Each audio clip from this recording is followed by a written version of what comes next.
After arriving too soon or too late, many of the aerial bombardments missed their targets. Naval artillery didn't fare much better.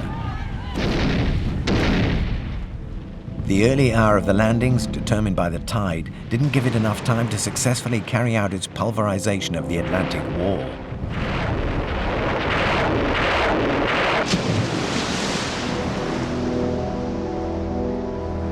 The main part of the attack fell to the experienced GIs of the Big Red One. But attached to them was the 116th Battalion, made up of young men who had never been in the line of fire.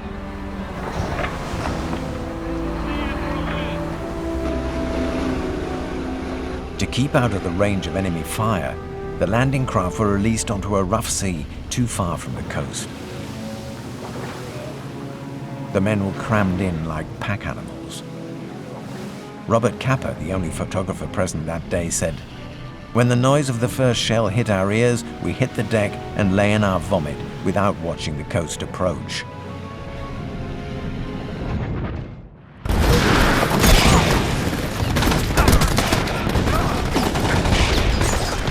Barely on the beach, the men were greeted by an almost intact German defense. It was like a turkey shoot.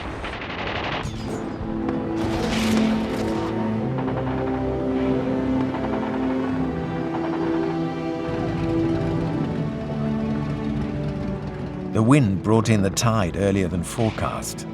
The following waves of attack floundered on Rommel's sea defenses, forcing the men to leave their craft in deep water.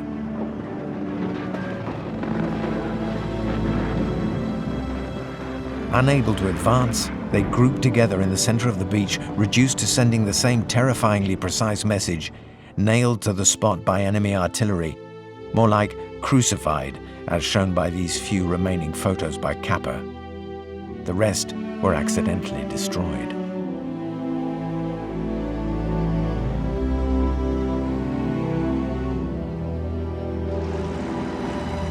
Strong currents swept the landing craft off course. Men drowned as the weight of their equipment dragged them down. The sea turned red, and Omaha Beach would later be referred to as Bloody Omaha.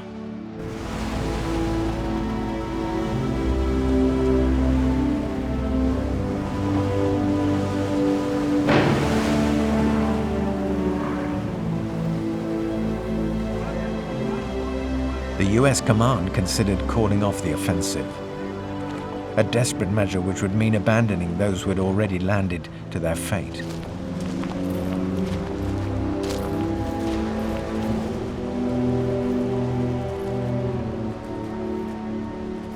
There were already hundreds of dead and wounded. Their sacrifice would have been in vain. Stopping the operation would open a huge breach in the Allied front, just as the gigantic war machine was moving up to full throttle.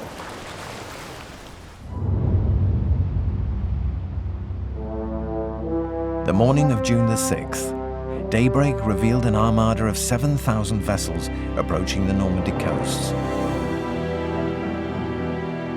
As always, Ike wasn't far away. At 9:45 a.m., he spoke to the world via the BBC. I call upon all who love freedom to stand with us now. Keep your faith staunch.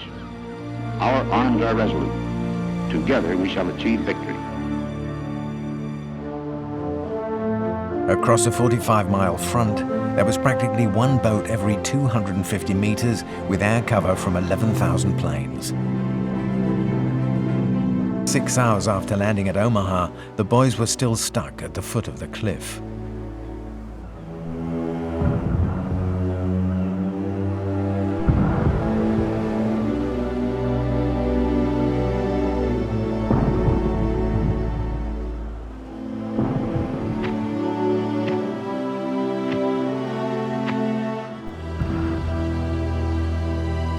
The Americans always do the best for their men, whatever extra backup is required.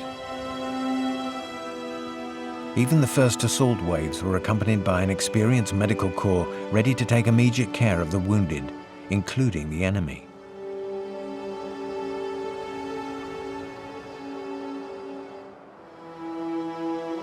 Never had first aid been so needed as at bloody Omaha, where the dead lay alongside a handful of prisoners.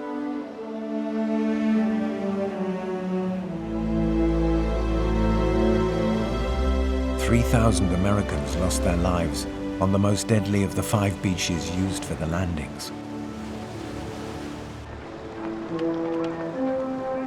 And yet, late in the day, with the sun out and after the first waves had managed to establish beachheads and advance inland, more troops began to arrive at Omaha. At last, it was possible to say that the landings had been a success. Now it was on to the next battle, for Normandy and for France.